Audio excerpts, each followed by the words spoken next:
صلی علی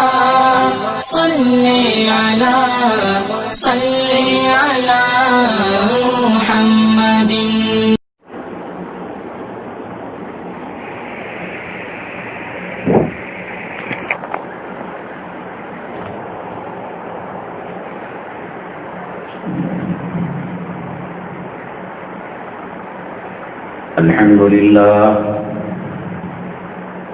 الحمد لله نحمده ونستعينه ونستغفره ونؤمن به ونتوكل عليه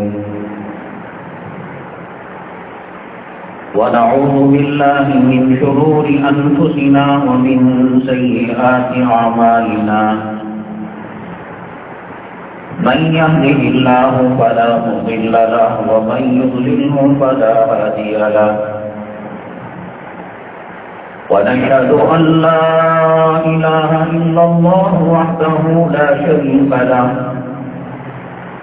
ونشهد أن سيدنا ومولانا محمدا عبده ورسوله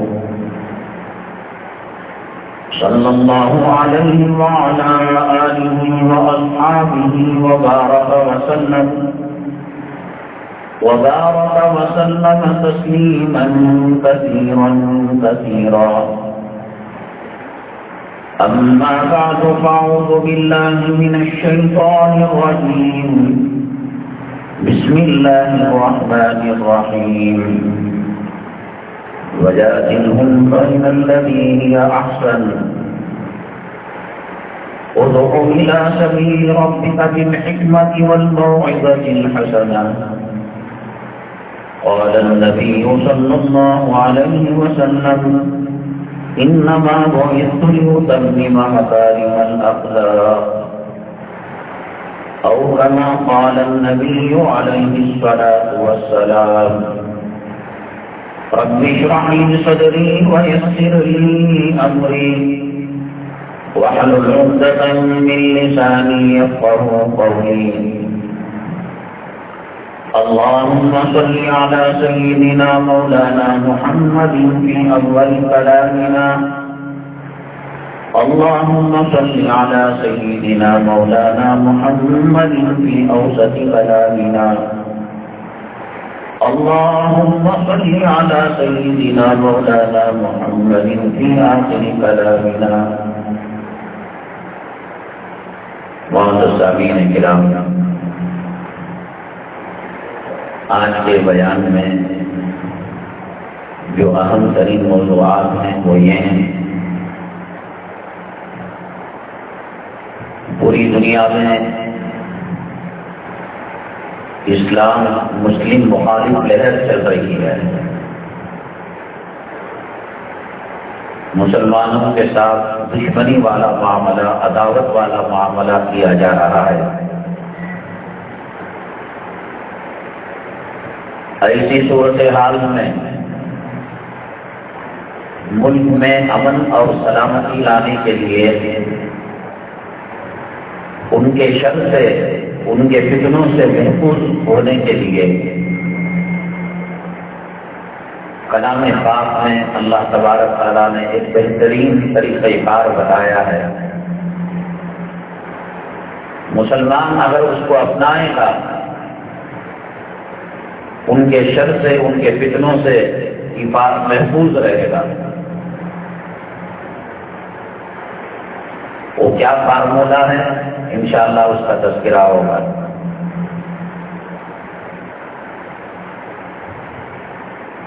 بعض گھروں کے اندر، دکانوں کے اندر مکڑی جالا بناتی ہے اور کتابوں میں لکھا ہوا ہے یہ جالے کو صاف اگر نہ کیا جائے تو غربت آ سکتی ہے، فقیری آ سکتی ہے، مالی تندرستی آ سکتی ہے. حالانکہ غار ثور میں رسول پاک صلی اللہ علیہ وسلم ہجرت کے موقع پر جب تشریف فرماتے، کبوتر انڈے دے کر اور مکڑی جالا بن کر تعاون کیا رسول پاک صلی اللہ علیہ وسلم کا، تو اس کے جالے کو کیسے صاف کیا جا سکتا ہے جبکہ اس کی نسبت غار ثور کے مکڑی کی طرف ہے اور اس کے جالے کی طرف ہے. حسب معمول سوال تھا، کچھ میتیں ایسی ہیں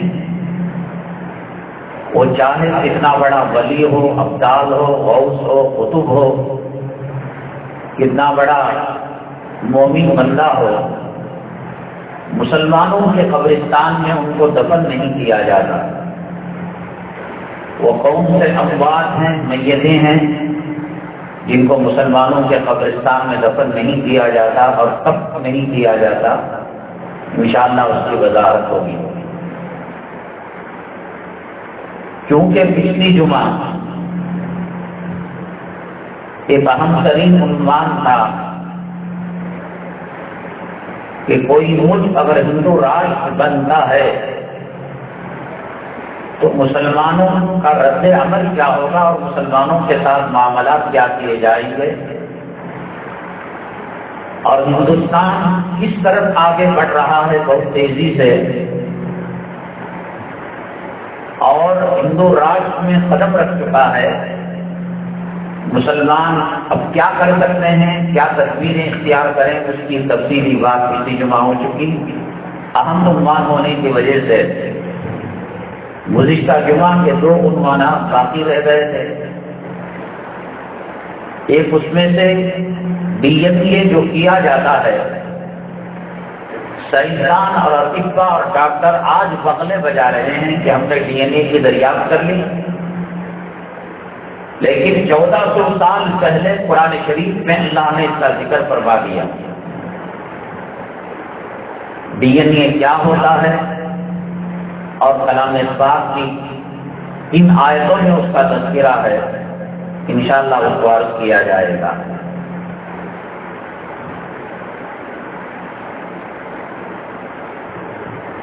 اور اسی طریقے سے ایک اہم عنوان رہ گیا تھا،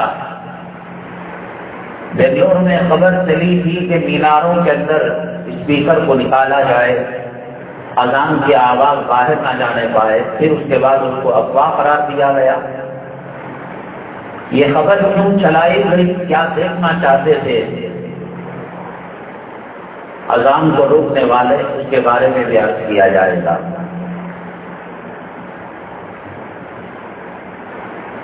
حضرات، جب مسلمان مخلوق معاشرے میں رہتے ہوں، مخلوق معاشرے کا مطلب یہ ہے کہ صرف مسلمان نہیں، عیسائی بھی، کافر بھی، مشرک بھی، بت پرست بھی، مجوسی بھی، یہودی بھی، نصارہ بھی۔ جیسے کہ ہندوستان کے اندر ہے، ملی جلی سرکار ہے، ملے جلے لوگ ہیں، 4 گھر ان کے تو 4 گھر ان کے، کبھی 3rd فلور میں وہ رہتے ہیں، 4th فلور میں مسلمان رہتے ہیں، پھر 5th فلور کے اندر عیسائی رہتے ہیں۔ یہ ماحول مسلمانوں کے لیے بہت سود مند ہے، بہت فائدہ مند ہے، اگرچہ وہ ایمان والے ہوں اور علماء کرام سے ان کا تعلق ہو، کلام پاک اور سرور کونین آقائے دو عالم جناب محمد رسول اللہ صلی اللہ علیہ وسلم کی سنتوں سے ان کی قربت ہو۔ اللہ کی بات، قرآن کی بات، حدیث کی بات، نبی کی سیرت ان تک پہنچانے کے لیے بہت آسانی رہتی ہے۔ غیر مسلموں کے ساتھ مل جل کر رہتے ہیں، اس کا مطلب لوگ یہ سمجھتے ہیں کہ ہماری عید کے موقع پر ہم نے بریانی دے دی، ہم نے متنجن دے دیا، مظفر مٹھا دے دیا، اور دیوالی کے موقع پر، گنیش کے تہوار کے موقع پر انہوں نے مٹھائی ہم کو دے دی اور کچھ کھانے پینے کے ساز و سامان دے دیے۔ دیوالی کے موقع پر بعض گھروں کے اندر ہم نے دیکھا کہ غیر مسلم پڑوس پٹاخے بھی دیتا ہے، اور مسلمانوں نے بھی یہی سمجھ لیا کہ یہ حق ادا ہو رہا ہے دوستی کا، پڑوسی کا، اور غیر مسلموں کے ساتھ مل جل کر رہنے کا۔ جو مکے والوں کے لیے، مدینہ طیبہ والوں کے لیے، سعودی عرب والوں کے لیے مواقع نہیں ہیں، ہندوستان کے مسلمانوں کو اللہ نے یہ نعمت دی کہ جس مقصد کے لیے اس امت کو بنایا گیا کہ اللہ کے پیغام کو غیروں تک پہنچانا، نبی کریم صلی اللہ علیہ وسلم کے طور طریقوں کو اغیار تک پہنچانا۔ قرآن جب مسلمان نہیں پڑھتا تو غیر کیا قرآن پڑھے گا؟ مسلمان چہرے پر سنت نہیں رکھتا تو غیر کیا چہرے پر سنت رکھے گا؟ مسلمان حلال حرام کی تمیز نہیں کرتا تو غیر کو کیا ضرورت ہے کلام پاک کو پڑھے، ترجمہ دیکھے؟ اللہ تعالیٰ نے نبی کریم جناب محمد رسول اللہ صلی اللہ علیہ وسلم کے سر پر ختم نبوت کا تاج پہنا دیا۔ آپ آخری نبی ہیں، آخری رسول ہیں، آپ کے بعد قیامت تک کوئی نیا نبی آنے والا نہیں ہے، کوئی نیا رسول آنے والا نہیں ہے۔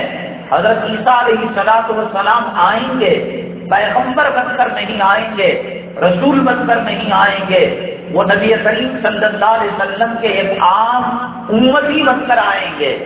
وہ اپنے زمانے اپنے دور نبوت کے روزے نہیں رکھیں گے، اپنے دور نبوت کی نمازیں نہیں پڑھیں گے۔ جیسے ہم 5 نمازیں پڑھتے ہیں، حضرت عیسیٰ علیہ السلام ایسے 5 نمازیں پڑھیں گے، اور جیسے ہم روزے رکھتے ہیں ایسے روزے رکھیں گے۔ اللہ تبارک تعالیٰ حضرت آدم علیہ السلام سے نبوت کے سلسلے کو جاری فرمایا، ایک نبی کے بعد دوسرا نبی، دوسرے کے بعد تیسرا، کموں میں سوالات پیغمبروں کو اللہ تعالیٰ نے مخلوق کی اصلاح کے لیے، توحید کی دعوت کے لیے، کتاب اللہ کی دعوت کے لیے، آخرت کے سدھار کے لیے اللہ نے پیغمبروں کو بھیجا۔ لیکن نبی کریم صلی اللہ علیہ وسلم پردہ فرمائے، 1400 سال سے زیادہ عرصہ ہو گیا، نبی نہ آیا ہے نہ قیامت تک کوئی نبی آئے گا۔ اب سوال یہ کہ کار نبوت کو کون انجام دے گا؟ کون امر بالمعروف کرے گا؟ کون نہیں علی منکر کرے گا؟ کون کہے گا یہ جنت کا راستہ ہے؟ کون کہے گا یہ جہنم کا راستہ ہے؟ کون کہے گا کہ یہ بکرا حلال ہے؟ کون کہے گا کہ یہ سور حرام ہے؟ کون کہے گا کہ پردہ اللہ کو پسندیدہ ہے؟ کون کہے گا بے پردگی اللہ کو، اللہ کے نبی کو ناپسند ہے؟ اللہ تبارک تعالیٰ نے یہ ذمہ داری تمام امت محمدیہ صلی اللہ علیہ وسلم کو دی ہے۔ جمعہ میں بیٹھ کر منبر رسول پر بیان دینے والا ملا اور خطیب اور امام ہی کی ذمہ داری نہیں، ہر مسلمان کی ذمہ داری۔ بلغوا عنی ولو آیا، اللہ کے نبی صلی اللہ علیہ وسلم نے فرمایا ایک چھوٹی سی بات اگر تمہیں قرآن کی معلوم ہے، حدیث کی معلوم ہے، تو تمہاری ذمہ داری ہے کہ جن کو معلوم نہیں ہے، وہ کفار، وہ مشرکین، وہ بابری مسجد ڈھانے والے، وہ قرآن کے پٹاخے بنانے والے، وہ مساجد کو توہین کرنے والے، وہ مدارس کی توہین کرنے والے، وہ نبی کریم صلی اللہ علیہ وسلم کی شان کی گستاخی کرنے والا جو طبقہ ہے، اس طبقے تک دین کی بات پہنچانا ایک چھوٹی سی آیت کا ترجمہ کیوں نہ ہو، ایک چھوٹی سی حدیث کا ترجمہ کیوں نہ ہو، یہ امت محمدیہ صلی اللہ علیہ وسلم کے ہر فرد کی ذمہ داری ہے۔ اب مکہ مکرمہ میں مسلمان ہی مسلمان ہیں، مدینہ طیبہ میں مسلمان ہی مسلمان ہیں، سعودی عرب کے اندر میجارٹی کی ہے۔ دعوت کے مواقع جتنا ہندوستان کے اندر ہندوستان کے مسلمانوں کو ہیں، ہر دوسرا تیسرا گھر غیروں کا ملتا ہے، گاہک ملتا ہے، پڑوس ملتا ہے، مالی کے مکان ملتا ہے، کرایہ دار ملتا ہے۔ تو یہ دعوت کا فریضہ انجام دینے کا جو میدان ہے اور جو پٹری ہے دعوت کی، جس پر تبلیغ کی گاڑی چلائی جائے، اللہ تبارک تعالیٰ نے ہندوستان کے اندر اس کا موقع زیادہ دیا ہے۔ اگرچہ کہ دعوت کے اعتبار نہ ہونے کے درجے میں کام ہے، کتنے لوگ غیروں کو جا کر بتا رہے ہیں کہ یہ قرآن اللہ کی کتاب ہے، لا الہ الا اللہ کا ترجمہ یہ ہے، محمد رسول اللہ صلی اللہ علیہ وسلم کا ترجمہ یہ ہے۔ یاد رکھیے گا ایک چھوٹا سا طبقہ ہے، لے دے کر مولانا کلیم صدیقی صاحب دامت برکاتہم العالیہ، اللہ تبارک تعالیٰ ان کی کاوشوں کو قبول فرمائے۔ ڈاکٹر ذاکر نائک ہیں، اگرچہ مکتبہ فکر مسلک کا اختلاف ہے ہمارا، لیکن دعوت و تبلیغ کے فریضے میں انہوں نے انتھک کوشش کی، سینکڑوں لاکھوں کروڑوں لوگوں تک یہ پیغام پہنچایا کہ قرآن کا میسج کیا ہے، نبی کریم صلی اللہ علیہ وسلم کی تعلیمات کیا ہیں۔ اور کئی مرتبہ ایسا ہوا ہے کہ اسی مجمع میں سے کئی خواتین، کوئی کالج اور کے اسٹوڈنٹ، لڑکیاں لڑکے فوراً اسلام قبول، اسی لیے سازش کے تحت ان کو ہندوستان سے باہر کر دیا گیا۔ ہندو راشٹر بننے کے اندر جو رکاوٹ تھے ان کے اوپر پنجہ کسا گیا کہ دعوت و تبلیغ کرتے رہیں گے اور ہندو راشٹر کے بارے میں بتاتے رہیں گے، ہندوازم کی کتابوں کے بارے میں بتاتے رہیں گے، تو میرا مشین کیسا چلے گا، حکومت اپنی سازش کے اندر کامیاب کیسے ہوگی۔ ان کو جلا وطن کر دیا تاکہ گرین لائٹ پڑے اور کام کرنے کے اندر آسانی ہو۔ تو ایسے مٹھی بھر لوگ، نماز کی دعوت دینے والے، مسجد کی دعوت دینے والے، قرآن پڑھانے والے، اللہ کے ذکر کے حلقے قائم کرنے والے خانقاہ لاکھوں کی تعداد کے اندر ہیں۔ نماز کے ذریعے سے دین کی دعوت نہیں ہوتی، روزے کے ذریعے نماز میں اپنی پڑھتا ہوں، روزہ اپنا رکھتا ہوں، حج اپنا کرتا ہوں، زکوٰۃ اپنی دیتا ہوں، صدقہ اپنے لیے کرتا ہوں، خیرات اپنے لیے کرتا ہوں، اس سے غیر مسلموں کی دعوت کے موقع فراہم نہیں ہوتے۔ غیر مسلموں کے اندر دعوت کا فریضہ بولنے سے زیادہ، آپ اپنی مسجد دکھائیں گے تو وہ اپنا گرودوارہ دکھائے گا، آپ اپنا کعبہ دکھائیں گے وہ کاشی متھرا کے مندر دکھائے گا، آپ اللہ اکبر کے بول بولیں گے وہ رام رحیم کے، رام لکشمن کے بول بولے گا، مقابلہ ہو جائے گا۔ مسلمانوں کو جو اس فریضے کو انجام دینا ہے وہ مدرسوں سے کام نہیں ہو رہا ہے، وہ مساجد سے کام نہیں ہو رہا ہے، وہ خانقاہوں سے کام نہیں ہو رہا ہے، اپنی گاڑی میں پیٹرول بھر رہے ہیں اور اپنی گاڑی چلانے کا کام کر رہے ہیں۔ دعوت و تبلیغ، غیروں کو اسلام سے تعارف کرانا، نبی کریم صلی اللہ علیہ وسلم کے کیریکٹر بتانا، جگہ جگہ نبی کریم صلی اللہ علیہ وسلم کے علیہ خاکے بنائے جاتے ہیں، پتلے بنائے جاتے ہیں، کارٹون بنائے جاتے ہیں، توہین کی جاتی ہے۔ کیوں؟ مسلمانوں نے نبی کریم صلی اللہ علیہ وسلم کی اصل شبیہ کو، اصل کردار کو، اصل کیریکٹر کو غیروں کے سامنے نہیں بتایا۔ ان کو بتائیے رسول اللہ صلی اللہ علیہ وسلم کے لاکھوں معجزے، معجزوں سے کفار ایمان لے کر نہیں آئے، یہودی ایمان لے کر نہیں آئے، نصارہ ایمان لے کر نہیں آئے۔ ایک طبقے نے مکہ مکرمہ میں کہا جادوگر کا جادو زمین پر چلتا ہے، اے محمد صلی اللہ علیہ وسلم آپ برحق ہیں، چاند کے دو ٹکڑے کر کے بتائے۔ آپ نے انگشت شہادت سے اشارہ کیا، چاند کے دو ٹکڑے ہو گئے۔ کیا اس معجزے کو دیکھ کر لوگ مسلمان ہو گئے؟ نہیں ہوئے۔ کہا میرے ہاتھ میں کنکریاں ہیں، ان کنکریوں سے کلمہ پڑھوائیے۔ کلمہ پڑھا لیکن سامنے والے مسلمان نہیں ہوئے۔ نبی کریم صلی اللہ علیہ وسلم کی انگلیوں سے پانی کی لہر جاری ہو گئی، کھارا پانی میٹھا ہو گیا۔ ایک لوٹے پانی میں سینکڑوں لوگوں نے وضو کیا، غسل کیا، پینے کے لیے پانی رکھا۔ کیا اس کو دیکھ کر لوگ مسلمان ہو گئے؟ کافر۔ اسلام کی دعوت معجزوں کو دیکھ کر جب نہیں ہوئی تو آج کے مسلمانوں کے کیریکٹر کو دیکھ کر، مسجدوں کی اذانوں کو سن کر، مدرسوں کے قال اللہ قال رسول کی صداؤں کو سن کر، خانقاہوں کے الا اللہ کی ضربوں کو سن کر کیا وہ مسلمان ہو جائیں گے؟ درخت اکھڑ کر آتا ہے، نبی کریم صلی اللہ علیہ وسلم کے سامنے جھکتا ہے، آداب بجا لاتا ہے، الصلاۃ والسلام علیک یا رسول اللہ، الصلاۃ والسلام علیک یا حبیب اللہ کہتا ہے۔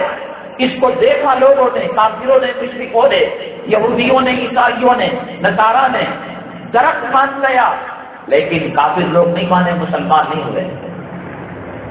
نبی کریم صلی اللہ علیہ وسلم ایک درخت کو ٹیک لگا کر بیان لیا کرتے تھے، اس کو مانے حنانہ ریاض الجنہ کے اندر ہے، اللہ تبارک تعالیٰ ہر مسلمان کو امیر ہو، غریب ہو، حاکم ہو، محکوم ہو، ایک مرتبہ اپنے گھر کا دیدار نصیب فرمائے۔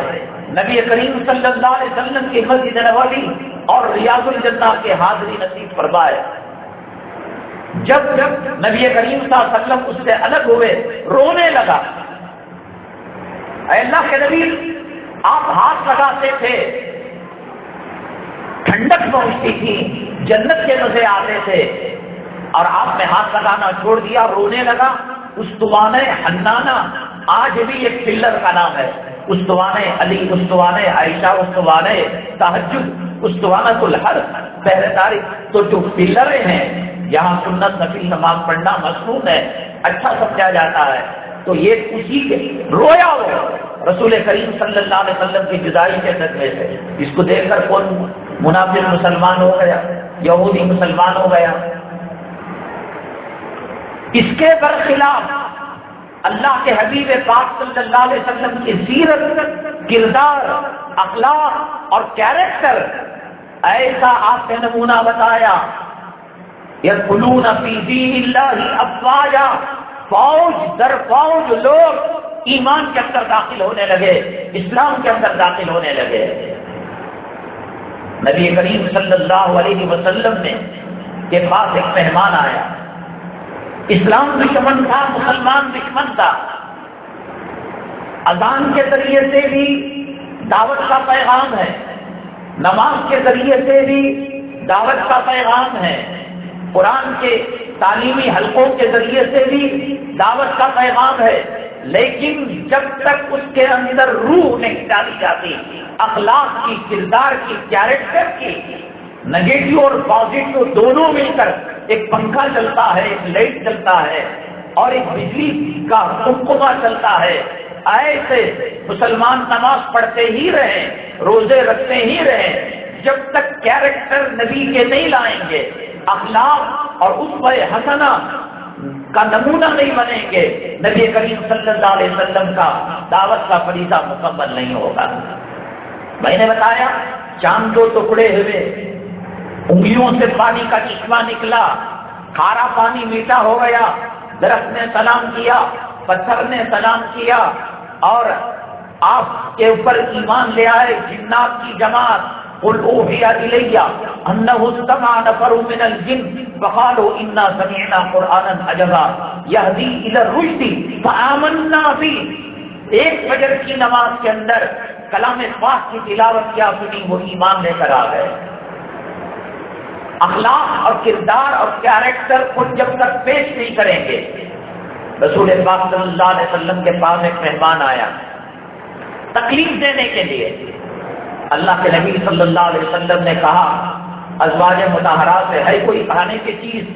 کسی نے ستو دیا، کسی نے آٹا دیا، کسی نے روٹی دی، کسی نے دودھ دیا، کم وقت ستانے کے لیے، نبی کریم صلی اللہ علیہ وسلم کے دل کو تکلیف پہنچانے کے لیے کہا کہ اور لاؤ اور لاؤ، تاکہ نبی کریم صلی اللہ علیہ وسلم فقر و فاقہ گھر کے اندر ہو، گھر میں تنگی ہو۔ نلڈے تک کھایا اور جو سویا تو وہ ایسا زمانہ نہیں تھا کہ اٹیچ باتھ روم ہو، یہ دروازہ کھولا ٹوائلٹ مل گیا، اور اس زمانے میں جنگل کو جانا پڑتا تھا۔ اس نے کہا کون جنگل کو جائے کون جائے گا؟ یہی کھایا ہے تو یہی اس کا حق ادا کرے۔ بسترے کو ناپاک کر دیا۔ پھر تھوڑی دیر بعد یاد آیا، ارے اللہ کے نبی صلی اللہ علیہ وسلم نے میرے ساتھ بہت غربت کا معاملہ فرمایا ہے، وہ اخلاق کا معاملہ فرمایا ہے، میں نے کھایا بھی پیا بھی اور احسان فراموشی کا معاملہ کیا اور بسترے کے اندر پیشاب پاخانہ کر دیا، کیا سمجھیں گے؟ ابھی اندھیرا ہی تھا کہ وہ اٹھ کر رفو چکر ہو گیا۔ اللہ کے نبی صلی اللہ علیہ وسلم نے تہجد کی نماز پڑھی، کیونکہ وہ غیر مسلم تھا، تہجد پڑھنا، فجر پڑھنا اس کے بس کی بات نہیں تھی، اور نہ ہی اس کو کہا جا سکتا تھا۔ فجر کے بعد مہمان کو پوچھنے کے لیے کہ چائے لوگے، دودھ لوگے، پانی لوگے، کیا لوگے؟ جا کر دیکھا مہمان ندارت، مہمان غائب ہے۔ اللہ کے نبی صلی اللہ علیہ وسلم کے صحابہ کرام اتنے آپ کے مطیع تھے، فرما بردار تھے، آپ اگر فرما دے کہ سمندر کے اندر ڈبکی لگاؤ تو ڈبکی لگا دیتے تھے، آگ کی دریا میں کودو، آگ کی دریا میں کود جاتے تھے، لیکن اللہ کے نبی صلی اللہ علیہ وسلم نے کسی صحابی کو، حضرت صدیق اکبر، حضرت عمر فاروق، حضرت عثمان غنی، ہزاروں صحابہ تھے آپ کی بات ماننے کے لیے اور اس بسترے کو صاف کرنے کے لیے تیار تھے۔ اللہ کے نبی صلی اللہ علیہ وسلم نے فرمایا یہ میرا مہمان ہے، میں خود اس کو اٹھاؤں گا، میں اس کو صاف کروں گا۔ امام الانبیاء ہیں، خاتم الانبیاء ہیں، ساقی کوثر ہیں، شافی محشر ہیں، سید الاولین ہیں، سید الآخرین ہیں۔ اللہ نے آپ کا نام اپنے نام کے ساتھ جوڑا ہے، اور ایک دشمن نے جو بسترے کو گندا کر دیا، پلید کر دیا، پاخانہ کر دیا، پیشاب کر دیا، ان نبوت کے مطہر طاہر ہاتھوں سے اس کو صاف فرما رہے ہیں قریب کے کنویں کے پاس جا کر۔ اب وہ جو ہکا بکا ہو کر بھاگا، حیمت کے اندر بھاگا، خوف کے ماحول میں بھاگا، تلوار کو چھوڑ کر چلا گیا۔ لوہے کی تلوار بھی بڑی قیمتی تھی۔ اب اس کو لینے کے لیے جو آیا تو کہا کہ نبی صلی اللہ علیہ وسلم گھر میں موجود نہ ہو، آہستہ سے تلوار اٹھا لوں گا اور رفو چکر ہو جاؤں گا۔ لیکن نبی کریم صلی اللہ علیہ وسلم کے دولت قدے سے پہلے یہ کنواں پڑا کرتا تھا، یہ کنواں درمیان میں آتا تھا۔ دیکھا سرور کونین آقائے دو عالم جناب محمد رسول اللہ صلی اللہ علیہ وسلم بنفس نفیس اپنے مبارک ہاتھوں سے، جو مبارک ہاتھ جس پر پڑ جائے جہنم کی آگ اس پر حرام ہو جاتی ہے، وہ مبارک ہاتھ کھارے پانی میں پڑ جائے وہ میٹھا ہو جاتا ہے، وہ مبارک ہاتھ جس ہنڈیا کے اندر چلا جاتا ہے اس میں خیر و برکت اور وسعت ہو جاتی ہے۔ ایسے بابرکت ہاتھ میرے پاخانے کو، میرے فضلے کو، میری ناپاکی کو صاف کر رہے ہیں۔ جا کر تھر کانپنے لگا، اب پریشان ہو گیا۔ اللہ کے نبی صلی اللہ علیہ وسلم نے ہاتھوں کو دھویا، جسم کو دھویا، کہیں بدبو نہ ہو، اور سینے سے لگا لیا اور فرمایا میرے بھائی کیا میرے گھر والوں کی طرف سے کوئی تکلیف ہو گئی تجھے؟ مہمان نوازی کے اندر کوئی پریشانی ہو گئی؟ یہ نہیں کہا کہ اتنا کھا کر تو احسان فراموش ہے، جس پلیٹ کے اندر کھایا تھا اسی کو سوراخ کر کے چلا گیا۔ آپ نے کچھ نہیں فرمایا، سینے سے لگا لیا اور کہا مجھ سے نہ صحیح میرے گھر والوں سے کوئی اونچ نیچ ہو گئی ہو، کوئی غلطی ہو گئی ہو تو معاف فرما دیجیے گا۔ اتنا کہنا تھا، آنکھوں سے زارو قطار آنسو ٹپکنے لگے۔ اے اللہ کے نبی صلی اللہ علیہ وسلم، آپ نے بسترے کو صاف نہیں کیا بلکہ کفر سے، شرک سے، یہودیت سے، نصرانیت سے، عیسائیت سے، جہنم کے آگ سے، اللہ کے عذاب سے میرے دل کو پاک کیا۔ ہاتھ بڑھائیے، کل تک جو دشمن تھا اور دشمنی کی حالت میں رات گزری تھی، آج سورج غروب ہونے سے پہلے آپ کے غلاموں میں میرا نام آ جائے گا۔ ہاتھ بڑھائیے، میں کلمہ پڑھ کر مسلمان ہونے کے لیے تیار ہوں۔ چاند کے دو ٹکڑے دیکھ کر جو مسلمان نہیں ہوئے، نبی کریم صلی اللہ علیہ وسلم کا کیریکٹر، نبی کریم صلی اللہ علیہ وسلم کے اخلاق، جب نبوت اور دعوت، نبوت اور رسالت کا دعوت اور تبلیغ کا فریضہ انجام دے رہے تھے، اللہ کے نبی صلی اللہ علیہ وسلم مکے کے کافرین اور مشرکین، اسلام مسلمان دشمن، ابو جہل ابو لہب پارٹی مکے کے بارڈر پر بیٹھے ہوئے پہرا دے رہے تھے۔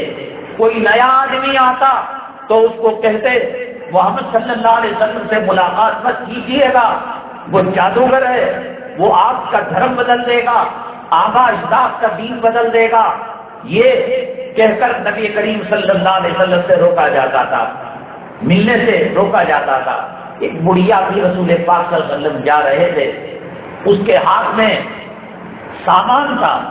بڑھیا اپنی کمزوری اور ذوق کی وجہ سے وہ سامان نہیں اٹھا سکتی تھی۔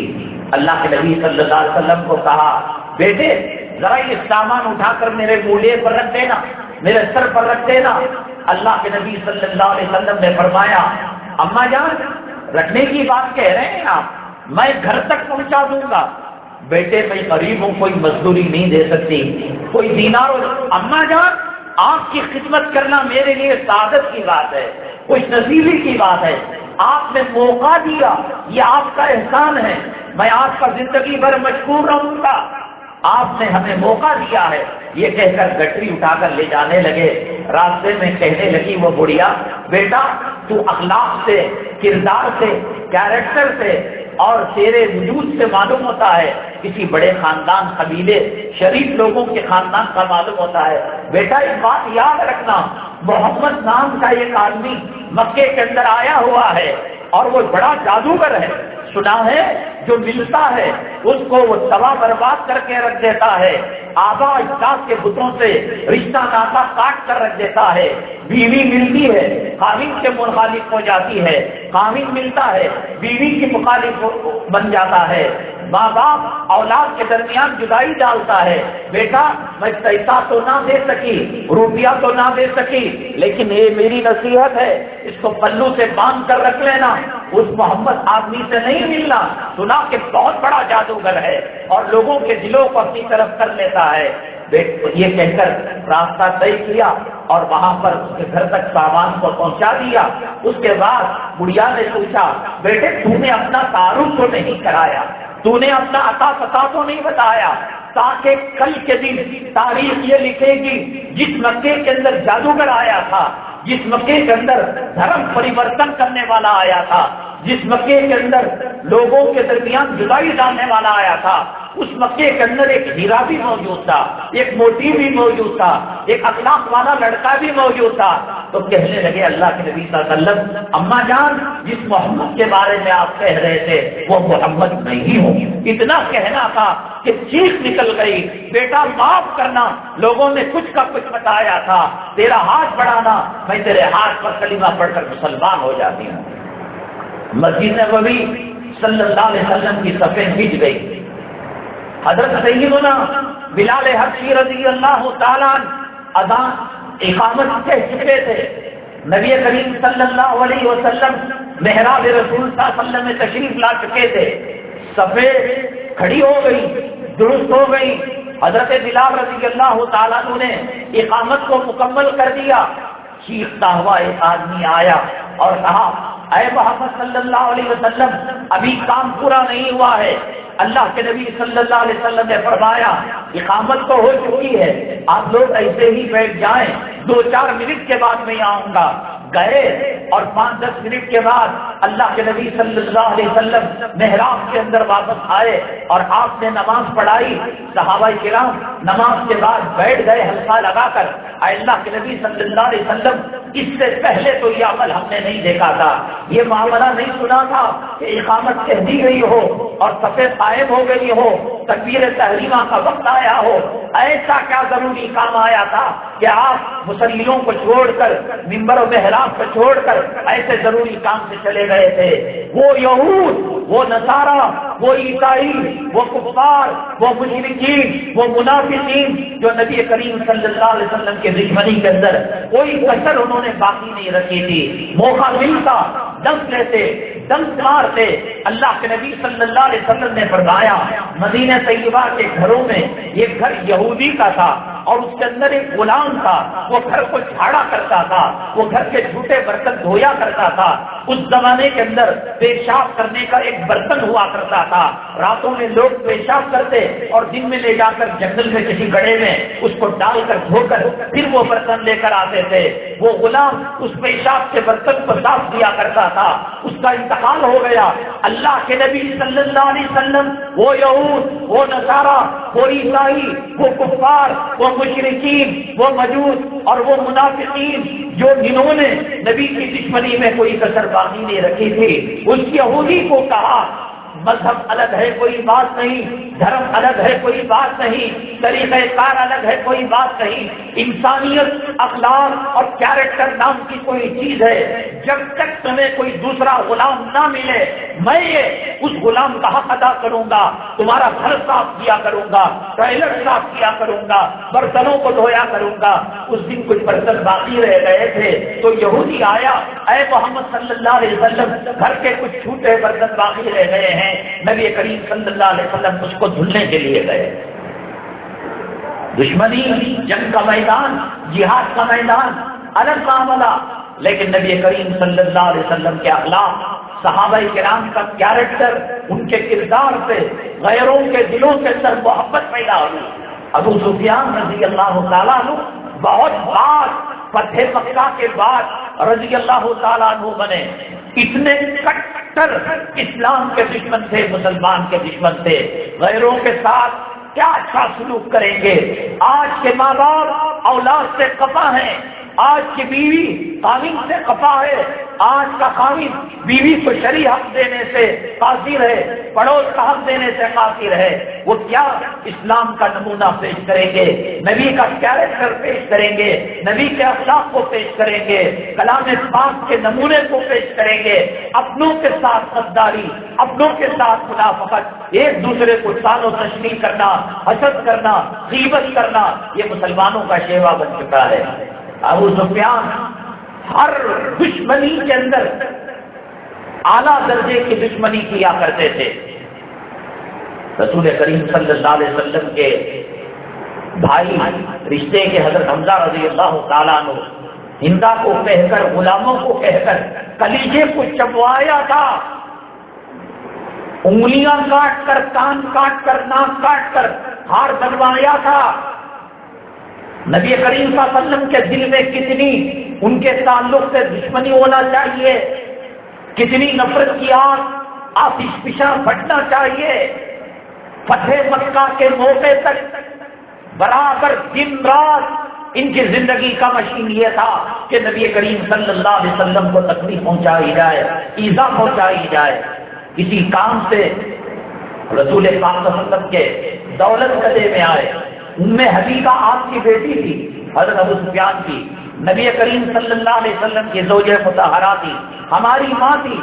وہ کسی کام کے لیے آئے، نبی کریم صلی اللہ علیہ وسلم کا بسترا تھا، بیٹھنا چاہا۔ وہ کتنے بڑے اسلام کے دشمن تھے، قرآن کے دشمن تھے، مسلمانوں کے دشمن تھے، نبی کے دشمن تھے، رسول کے دشمن تھے۔ بیٹی جب باپ آئے تو صوفہ لا کر رکھتی ہے، بچھونا صاف کر کے رکھتی ہے، مہمان نوازی اعلیٰ طریقے سے کرتی ہے۔ رسول کریم صلی اللہ علیہ وسلم کے بسترے کو لپیٹ دیا۔ آپ کی صاحبزادی حضرت ام حبیبہ رضی اللہ تعالیٰ عنہ، حضرت ابو سفیان کہنے لگے، میں سمجھتا ہوں نبی کے گھرانے کی غربت کو، فقر و فاقے کو تم کو شرم آ رہی ہے۔ ایسے ٹاٹ پیون لگے ٹاٹ کا بسترا تمہارے خامد استعمال کرتے ہیں، میری بیٹی استعمال کرتی ہے۔ ام حبیبہ، میں بڑا دل والا ہوں، میں غریبوں کی غربت پر مذاق نہیں کیا کرتا، ٹھٹا نہیں کیا کرتا۔ حضرت ام حبیبہ رضی اللہ تعالیٰ عنہ جلال میں آ گئی۔ باپ تھے ابو سفیان، اسلام مسلمان سے کٹر دشمن تھے، نبی کے کٹر دشمن تھے۔ ابا ابا یہ نہ کہیے، یہ غریب کا بسترا ہے، یہ غریب کا حجرہ ہے، یہ فقیر کا حجرہ ہے۔ جنت ہزاروں مرتبہ، لاکھوں مرتبہ، کروڑوں مرتبہ بند سور کرا جائے، اللہ کی قسم نبی کریم صلی اللہ علیہ وسلم کے اس پیمن لگے ٹاٹ میں جو راحت ہے، جو سکون ہے، جو جنت کے مزے ہیں، وہ جنت کی نعمتوں میں بھی نہیں ہے۔ میں یہ نہیں لگتا کہ میری غربت پر، میرے فقر و فاقے پر، میرے ٹاٹ کے پیمن لگے بسترے پر مجھے حجاب آ رہا تھا۔ ابا تو کافر ہے اور مومن پاک ہوتا ہے، کافر نجس ہوتا ہے، نجاست کہیں، تیری خباثت کہیں میرے محبوب کے بسترے پر نہ لگ جائے، میں نے اس کو فولڈ کر دیا۔ بیٹی کے دل میں باپ کے تعلق سے یہ امپریشن، یہ تاثر، یہ گندا، یہ ناپاک میرے محبوب کے بسترے پر نہیں بیٹھ سکتا، تو کتنے بڑے اسلام مسلمانوں کے دشمن ہوں گے۔ فتح مکہ ہوا، سب دشمن تھر تھر تھر تھر تھر کانپ رہے تھے۔ نبی کریم صلی اللہ علیہ وسلم حرم مکی کے اندر داخل ہوئے، کعبہ کے اندر داخل ہونا چاہا، تالا لگا ہوا تھا۔ شیبہ خاندان کے اس وقت جو فرد تھے ان سے کہا کہ چابی لاؤ، کس کی ہمت تھی، کس کی مجال تھی آج چابی دینے سے انکار کرے۔ چابی تھی، نبی کریم صلی اللہ علیہ وسلم نے فرمایا، اے شیبی خاندان کے متولی، ایک وقت وہ تھا کہ صحن حرم کے اندر محمد صلی اللہ علیہ وسلم نماز پڑھتا، اونٹ کی اوجھڑی ڈالی جاتی، مجنون کہا جاتا، ساحر کہا جاتا، کاہن کہا جاتا، دیوانہ کہا جاتا۔ آج وہ محمد صلی اللہ علیہ وسلم کے سامنے تم لوگ طبق کے اندر سجا کر کعبے کی چابی دے رہے ہو۔ آج سے برا بھلا نہیں کہا، ان کے اخلاق اور کردار اور کیریکٹر تھا کہ نبی کریم صلی اللہ علیہ وسلم نے فرمایا تم نے شرافت کے ساتھ چابی دے دی، اب قیامت تک یہ چابی تمہارے خاندان میں چلے گی، دوسرے خاندان میں نہیں جائے گی۔ آج بھی شیوی خاندان ہے جو حرم مکی اور خانہ کعبہ کی چابی اس کی خاندان کے اندر ہے۔ بتوں کو صاف کیا اور اس کے بعد رسول اللہ صلی اللہ علیہ وسلم نے فرمایا جو حرم کے اندر آ جائے گا اس کو کھلی ہوئی معافی دے دی۔ دو تین نام کو الگ کیا، یہ مکے کے کعبے کے خلاف سے چمٹ بھی جائیں، کعبے کے اندر بھی گھس جائیں، ان کو گھسیٹ کر لا کر مارا جائے، یہ الگ دو چار لوگ تھے۔ عمومی معافی دی، ان میں وہ نہیں تھا جس نے حضرت فاطمہ الزہرا رضی اللہ تعالیٰ عنہا کو گالیاں دی، تھپڑ لگایا، ان میں وہ بھی تھا جس نے نبی کو کاہن کہا، شاعر کہا، مجنون کہا، پاگل کہا، ان میں وہ بھی تھا جو نبی کے اوپر کیچڑ ڈالنے والا تھا، ان میں وہ بھی تھا جو نبی کے راستوں میں کانٹے بچھانے والا تھا، ان میں وہ بھی تھا کہ جب نبی کریم صلی اللہ علیہ وسلم کا پاکیزہ سر مبارک مطاف کے اندر، صحن مکہ کے اندر، صحن حرم کے اندر سر بسجود تھا، اونٹ کی اوجھڑی کو ڈال دیا، ان میں وہ بھی تھا کہ نبی جب چلا کرتے تھے تو تانے کسا کرتے تھے، ان میں وہ بھی تھا جس نے حضرت بلال حبشی رضی اللہ تعالیٰ عنہ کو گرم چٹان سینے پر رکھ کر گرم ریت پر لٹایا جاتا تھا، ان میں وہ بھی تھا ابو لہب کے خاندان کے وہ لوگ تھے جنہوں نے حالت حمل میں حضرت زینب رضی اللہ تعالیٰ عنہ پر حملہ کیا تھا، ازواج مطہرات کو برا کہا تھا، بیٹیوں کو برا کہا تھا۔ آج پورا موقع تھا، ایک ایک دشمن اور ایک ایک گالی دینے والا اور ایک ایک پاگل کہنے والا، ایک ایک الزام لگانے والے جس کا بات پرس کی جائے اور اس کا مواخذہ کیا جائے۔ اللہ کے نبی صلی اللہ علیہ وسلم منبر پر چڑھے، فرمایا اے لوگوں مکے کے تم کیا سوچتے ہو میں کیا معاملہ کروں گا؟ مکے کے لوگوں نے کہا آپ کریم ہیں، آپ کا خاندان کریم ہے۔ آپ نے فرمایا اذهبوا انتم الطلقاء، جاؤ تم تمام کے تمام آزاد ہو۔ جس نے گالی دی، جس نے کیچڑ ڈالا، جس نے کانٹے ڈالے، جس نے شاعر کہا، جس نے کاہن کہا، جس نے مجنون کہا، جس نے ہجرت کرنے پر مجبور کیا اور جس نے قتل کا منصوبہ بنایا، جس نے بدنام کیا، جس نے بیٹی کے گال پر تھپڑ مارے، جس نے بیٹیوں کو اذیت پہنچائی، حالت حمل میں حضرت زینب کے تیر مارا اور پھر طلاق دینے پر خاوند کو مجبور کیا، ایک ایک دشمن موجود تھا۔ آپ نے فرمایا لا تثریب علیکم اليوم اذهبوا انتم الطلقاء، کوئی بدلہ آج نہیں لیا جائے گا۔ ابو سفیان تھر تھر تھر تھر کانپ رہے تھے، یہی وہ مکے کی سرزمین تھی کہ کل مسلمانوں کو نماز پڑھنے نہیں دیا جاتا تھا، قرآن پڑھنے نہیں دیا جاتا تھا، اذان دینے نہیں دیا جاتا تھا۔ خفیہ طور پر توحید کا درس کو لیا کرتے تھے نبی کریم صلی اللہ علیہ وسلم سے۔ آج مکہ آزاد ہو چکا ہے، خانہ کعبہ کی چابیاں نبی کے دست مبارک کے اندر آ چکی ہیں۔ ابو سفیان، میں نے کہا ان کی بیٹی کے دل میں اتنی دشمنی تھی کہ نبی کریم صلی اللہ علیہ وسلم کے بسترے کو فولڈ کر لیا۔ اب ان کے ساتھ کیا معاملہ ہوگا؟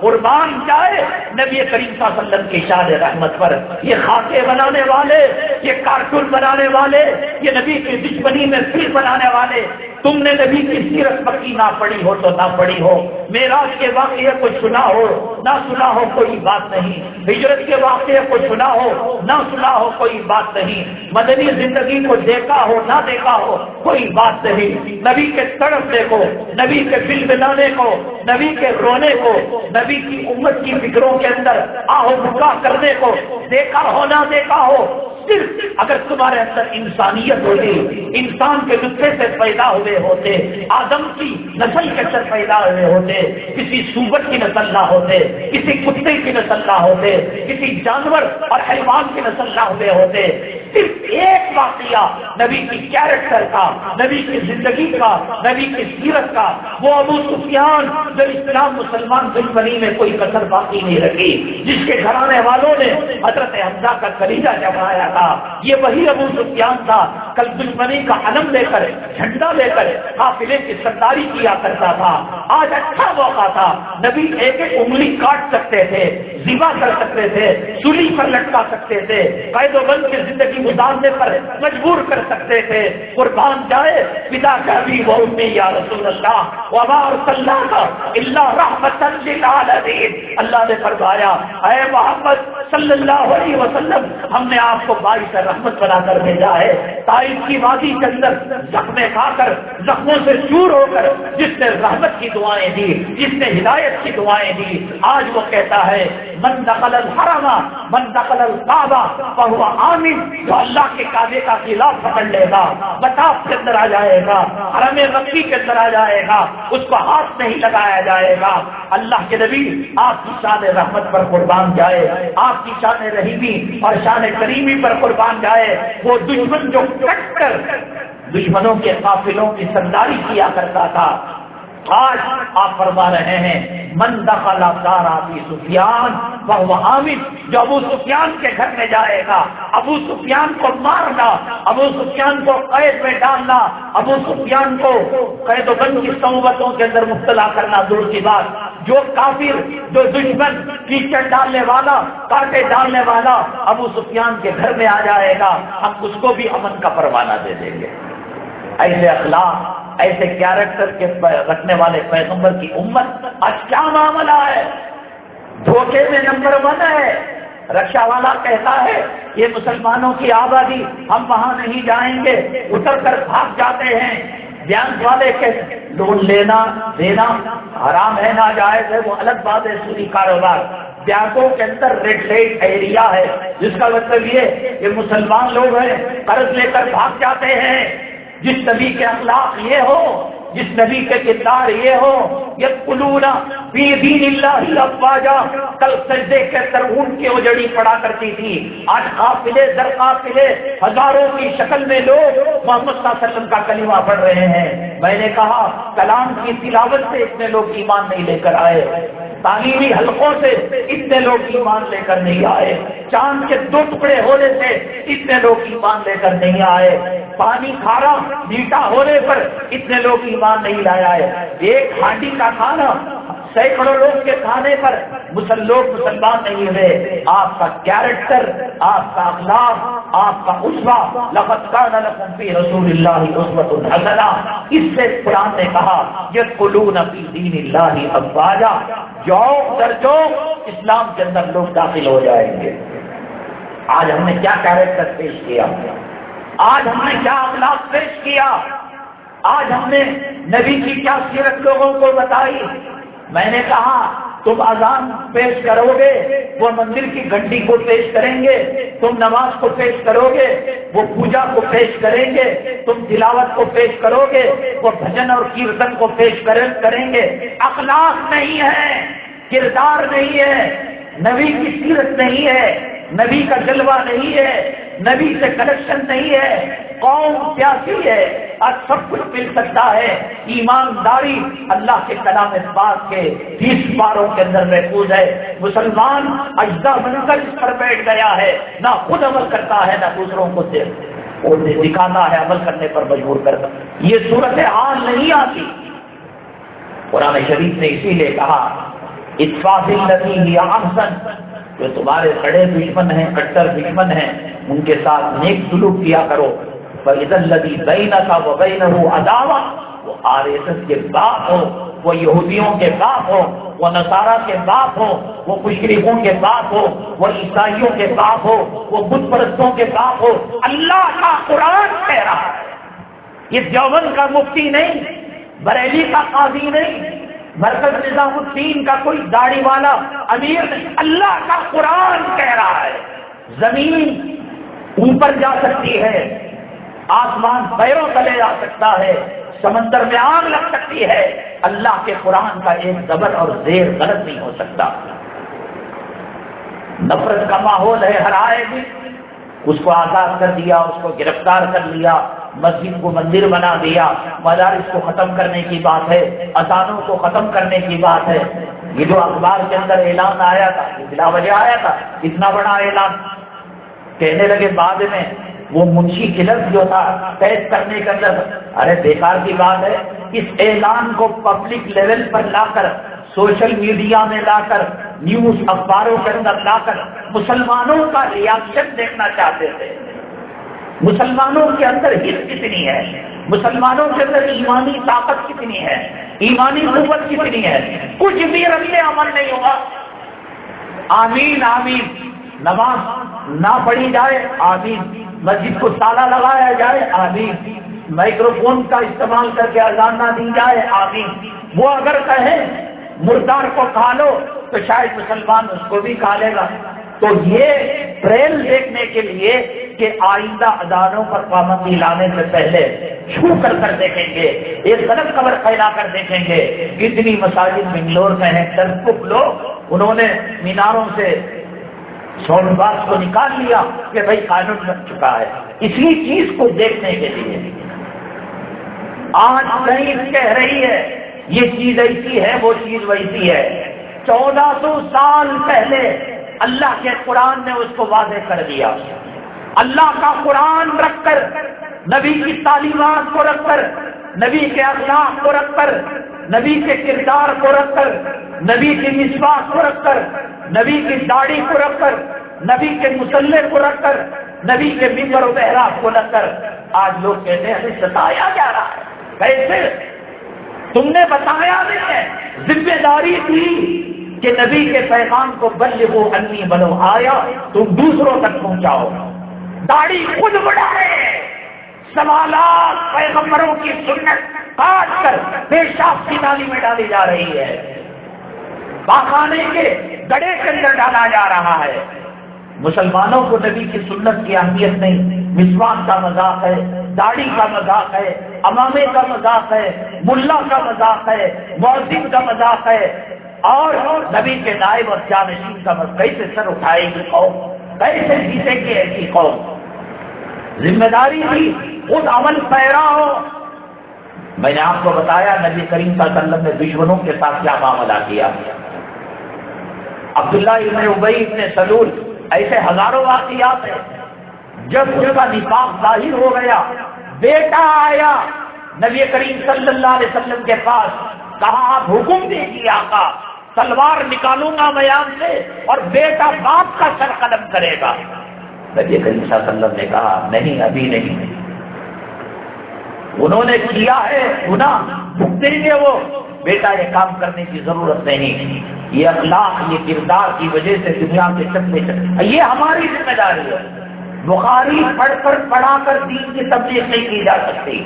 کلام پاک کا ترجمہ پڑھ کر پڑھا کر دین کی تبلیغ اس پر موقوف نہیں. کیریکٹر لوگ دیکھنا چاہتے ہیں، امانت داری دیکھنا چاہتے ہیں، دیانت دیکھنا چاہتے ہیں، نبی کے اسوے کو دیکھنا چاہتے ہیں، نبی کے اخلاق کو دیکھنا چاہتے ہیں. سائنس کا حل آج ہمارے کلام پاک کے اندر ہے. فساد کا حل، بیماریوں کا حل، کرونا کا حل آج اللہ کے کلام پاک کے اندر موجود ہے. دیے بہت بڑی چیز ہوتی ہے. جیسے عمارت بنتے ہیں تو پایا لگانے کے بعد اینٹ پر اینٹ، اینٹ پر اینٹ، اینٹ پر اینٹ رکھتے ہیں. وہ اینٹوں کے مجموعے اور چھت کا نام عمارت ہے. اللہ تبارک تعالیٰ نے کلام پاک میں دیے نے اب ان لوگوں کو سمجھ میں آیا. 1400 سال پہلے فرما دیا قتل الانسان ما اکبرا من ای شیء خلق من نطفہ خلقہ فقدرہ ثم السبیل یسرہ. اللہ تبارک تعالیٰ نے کہا یہ انسان کو کیا ہو گیا ہے، مارا جائے یہ انسان نہیں دیکھتا.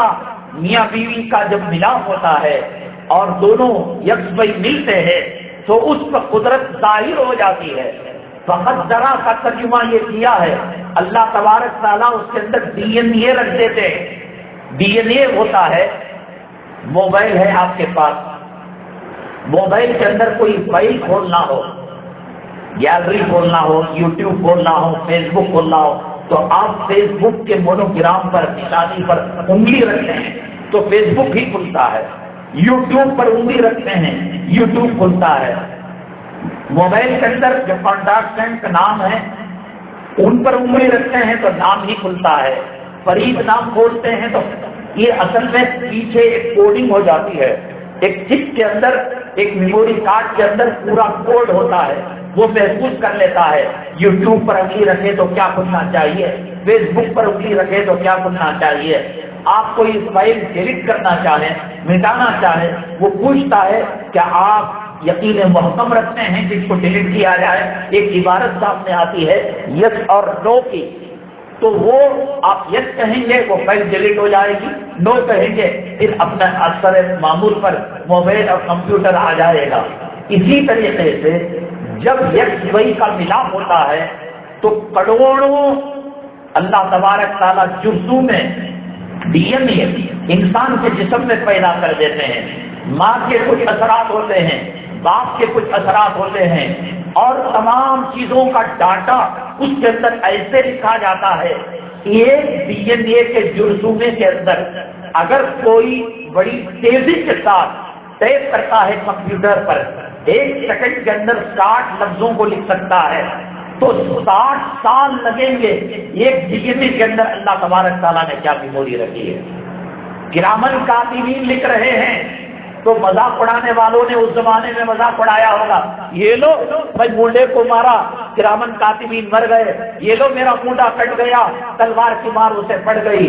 اب وہ کہہ رہے ہیں ایک ڈی این اے جس کو آنکھوں سے دیکھا نہیں جا سکتا، اگر تیز ٹائپنگ کرنے والا 1 سیکنڈ میں 60 حرف لکھ سکتا ہے تو یہ ڈی این اے کے اندر جو ڈیٹا ہوتا ہے، جو میموری ہوتی ہے، اسے لکھنے کے لیے زندگی کے 60 سال لگیں گے۔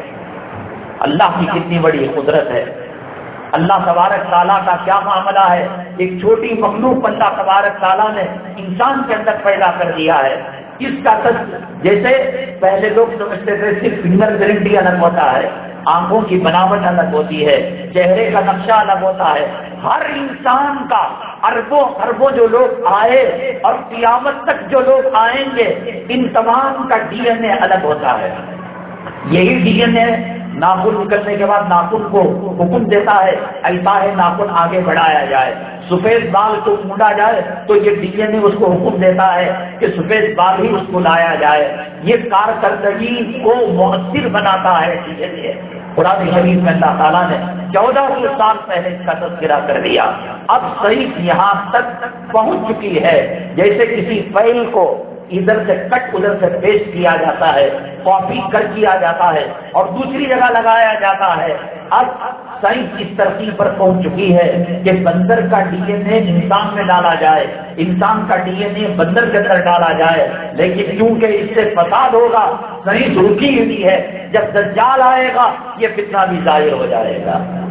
ایسے اللہ تبارک تعالیٰ نے 1400 سال پہلے ہر مسئلے کا حل، اب یہ سورج کے بارے میں اب کہتے ہوں گے، چاند کے بارے میں اب کہتے ہوں گے، مریخ کے بارے میں اب کہتے ہوں گے، عطارد کے بارے میں اب کہتے ہوں گے۔ اللہ تبارک تعالیٰ نے 1400 سال پہلے لیکن قرآن سائنس کی کتاب نہیں، اللہ تعالیٰ کی قدرت کی نشانیوں کو بیان کرتے ہوئے ان چیزوں کو ضمن بیان کیا ہے۔ ان آیتوں میں ڈی این اے اس زمانے میں جب چراغ کا زمانہ تھا، ادھر دیکھو تو پہاڑ، ادھر دیکھے تو اونٹ، اللہ نے کہا افلا ينظرون الى الابل كيف خلقت والى السماء كيف رفعت والى الجبال كيف نصبت والى الارض كيف سطحت۔ کیا پہاڑ کو نہیں دیکھتے؟ وہی تو نظر آ رہا تھا۔ کیا اونٹ کو نہیں دیکھتے؟ کیا زمین کو نہیں دیکھتے؟ کیا آسمان کی بلندی کو نہیں دیکھتے؟ ان کو ڈی این اے کا کیا پتا؟ جب ڈی این اے کا انکشاف ہوا علماء نے کہا تم اب انکشاف کر رہے ہو، اللہ نے 1400 سال پہلے اس کا تذکرہ کر دیا۔ ایسی رگوں کی اللہ تبارک تعالیٰ نے سرکل انسان کے جسم میں لگائی ہے کہ زمین پر بیٹھ کر چاند تک لے جائی جائے اور چاند سے پھر زمین پر واپس لائی جائے۔ اللہ نے رگوں کا جال انسان کے اندر وہ بچھایا ہے۔ بہرحال قدرت کے کرشمے ہیں اور قدرت کی چیزیں ہیں، اللہ تبارک تعالیٰ نے ان کے اندر کلام پاک کے اندر پہلے ہی رکھ دیا ہے۔ سائنس اب فرعونیت کا دعویٰ نہیں کر سکتی، دجال کے فتنے کے اندر وہ مبتلا نہیں ہو سکتا جو علماء کے قریب ہے، جو قرآن کے قریب ہے، جو نبی کی سنتوں کے قریب ہے، نبی کے کیریکٹر کے قریب ہے۔ آپ لوگ شروع میں آئے، ہمارے ایمان کو تازہ کرنے والی چیزیں، آخرت کی یاد دلانے والی چیزیں، امت کی ذمہ داری اور ہمارا مستقبل تابناک ہو، یہ نہ تو فلموں میں ملنے والا، نہ ڈراموں میں ملنے والا، نہ ایم ایل اے بھی بتانے والا، نہ کوئی، یہ اللہ کا قرآن ہے، نبی کا نائب اس کو بیان کرتا ہے، اسی میں کامیابی ہے۔ اسی لیے منارے سے صدا لگائی جاتی ہے حی علی الفلاح، آؤ کامیابی کی طرف۔ تمہاری دکانوں میں، تمہارے کارخانوں میں، تمہاری بیوی بچوں میں، تمہارے پریوار میں، تمہارے خاندان قبیلے میں، تمہارے ودھان سبھا میں، تمہارے لوک سبھا میں، تمہارے راجیہ سبھا میں، تمہارے گوشت چکن کے مارکیٹ میں، کامیابی اللہ کے گھر میں، اور بھاگ رہا ہے مسلمان کیسے کامیاب ہو سکتا ہے؟ ہم نے سوال رکھا تھا، کچھ اموات ایسی ہیں کہ ان کو مسلمانوں کے قبرستان میں دفن نہیں کیا جاتا، کب یہ حالت آتی ہے؟ اصل میں مسلمانوں کو مسلمانوں کے قبرستان میں دفن کرنا چاہیے، لیکن اگر کچھ لوگ کشتی میں سفر کر رہے ہیں وہ سمندر میں، اور کسی مسلمان کا انتقال ہو جائے، کوشش یہ کرنی چاہیے کہ قریب ہی کسی گاؤں میں، کسی سرحد میں، کسی ساحل میں، کسی جزیرے تک جہاز کو پہنچایا جائے اور سنت کے مطابق زمین ہی کے اندر دفن کیا جائے۔ لیکن جب ایسا ناممکن ہو اور لاش کرنے کا خدشہ ہو تو اس کا مسئلہ یہ ہے کہ اس کو غسل دے دیا جائے گا، کفن دے دیا جائے گا، نماز جنازہ پڑھی جائے گی، اور اس کے بعد ایک وزنی پتھر اس لاش کے ساتھ رکھ کر منھا خلقناکم وفیھا نعیدکم پڑھ کر سمندر کے حوالے کر دیا جائے گا۔ تو یہ وہ اموات ہیں کہ جن کو قبرستان کے اندر دفن کرنا ممکن نہیں، وہ ولی کی ہو، وہ غوث کی ہو، وہ قطب کی ہو، وہ افضال کی ہو، ناممکن کیسے کرے؟ کوشش کی نہیں ہو سکتا۔ آئندہ جمعہ انشاءاللہ ایک اہم ترین عنوان کے ساتھ حاضر خدمت ہوں گے اس سوال کے جواب کے ساتھ۔ اس سے پہلے ہماری آپ سے درخواست ہے کہ اس مسجد کی تعمیر و ترقی کے لیے ایک معمول بنا لیجیے، گھر کے فی ایک فرد کی طرف سے 5 روپئے، 10 روپیہ، 50 روپیہ اپنی حیثیت کے مطابق۔ یاد رکھیے زمینی آسمانی بلاؤں سے بچنے کے لیے اللہ کے نبی صلی اللہ علیہ وسلم نے فرمایا الصدقۃ ترد البلاء، صدقہ بلاؤں کو ٹالتا ہے، بیماریوں کو ٹالتا ہے، مصیبتوں کو ٹالتا ہے، پریشانیوں کو ٹالتا ہے۔ ہمارے گھر کے پاس آ کر ایک فقیر بابا کہنے لگا اللہ کے نام پر دے دو، وہ کچھ قرآن پڑھتا ہے، کچھ نعت پڑھتا ہے، پتہ نہیں کتنا بڑا لکھپتی ہے، کروڑ پتی ہے، بھیک مانگنے کی عادت سے مجبور ہو کر بھیک مانگ رہا ہے۔ اللہ کے گھر کو پیسہ لگے گا جب کبھی اذان کے بول ہوں گے، نماز پڑھی جائے گی، تلاوت کی جائے گی، بیان دیا جائے گا، دین کی سربلندی کا کام کیا جائے گا، اللہ تعالیٰ اجر ہمارے کھاتے میں لکھتے جائیں گے۔ اپنے مرحومین کی طرف سے، اپنے گھر والوں کی طرف سے اتنا طے کر لیں کہ چاہتے نہ چاہتے آپ جو ہے وہ رقم اللہ کے گھر کی تعمیر و ترقی کے لیے دے جائے۔ اسی طریقے سے ایک ادارے والے، ایک مدرسے والے اس کے منافع کو اس مدرسے میں لگانے کے لیے حلال صابن اور دیگر چیزیں فروخت کر رہے ہیں، اس کو بھی حاصل کرتے جائے۔ اگر اپنے گھر کے لیے لے لیے ہیں، کسی کو گفٹ دینے کے لیے اور کسی گھر والوں کو غریبوں کو دینے کے لیے آپ اس کو خرید سکتے ہیں۔ اگلی جمعہ کا سوال بڑا عجیب و غریب سوال ہے۔ جب فقہ کا دورہ تھا، علماء کا دورہ تھا اور مسلمانوں کے اندر علمی پیاس تھی، دینی حلقے لگتے تھے، ذکر کے حلقے لگتے تھے، اب آج کا بچہ ڈیجیٹل بچہ پیدا ہو رہا ہے، کمپیوٹر کا بچہ پیدا ہو رہا ہے۔ دادا کو موبائل اینڈرائڈ چلانے نہیں آتا، نانا کو چلانے نہیں آتا، وہ 600 روپے کی نوکیا کا ڈبہ رکھتا ہے، کہتا ہے کہ میں آن کرتا ہوں، آف کرتا ہوں، کال کرتا ہوں، ریڈ بٹن دباتا ہوں۔ لیکن چھوٹے چھوٹے معصوم بچے یوٹیوب کھولتے ہیں، من پسند کے کارٹون دیکھتے ہیں، ڈیجیٹل بچے اور ہائی ٹیک بچے، کمپیوٹرائز بچوں کی نسل اب پیدا ہو رہی ہے۔ تو جو زمانے میں جو لہر چلتی ہے اسی قسم کی نسلیں وہ کام کیا کرتے ہیں۔ جب علم کا زمانہ تھا، فقہ کا زمانہ تھا، مسائل کے چرچا کا زمانہ تھا، میاں بیوی کے اندر ہو گیا اختلاف، تو شوہر بھی بیوی کو جو طلاق دیتا تھا ٹیکنیکل فقہی طلاق دیتا تھا، تو یہ کرے گی تو طلاق وہ کرے، تو اس نے یہ کہہ دیا ایسا سالن پکانا کہ جس سالن کے اندر آدھا حلال ہو آدھا حرام ہو، اور وہ اس میں مکس نہ ہو، وہ اس کے اندر مکس نہ ہو، حلال حرام میں مکس نہ ہو، حلال حرام میں مکس نہ ہو، جب پکائے گی تو طلاق سے بچے گی۔ کیا عورت ایسا سالن پکانے میں کامیاب ہو جاتی ہے کہ آدھی ہنڈی حلال کی آدھی ہنڈی حرام کی، اور یہ دونوں مکس بھی نہیں ہوتے اور پکا ہوا سالن بھی ہے، تو اس کو طلاق ملے گی نہیں ملے گی؟ اس جواب کے ساتھ آپ سے برائے مہربانی درخواست کہ آپ وقت مقررہ پر تشریف لائے۔ اب زیادہ وقت بھی نہیں لیا جا رہا ہے، مختصر وقت کے اندر بات ختم کی جا رہی ہے. آپ آئے انشاءاللہ اس سوال کے جواب کے ساتھ ایک اہم عنوان آپ کے سامنے پیش کیا جائے گا. اللہ تبارک تعالیٰ جو ہماری ذمہ داری ہے اخلاق کی، کردار کی، نبی کریم صلی اللہ علیہ وسلم کے اقوام کے سامنے پیش کرنے کی، وہ ذمہ داری ادا کرنے کی توفیق نصیب فرمائے. ایمان پر ثابت قدمی اور ایمان پر خاتمہ فرمائے. آمین. واخر دعوانا الحمدللہ رب العالمین.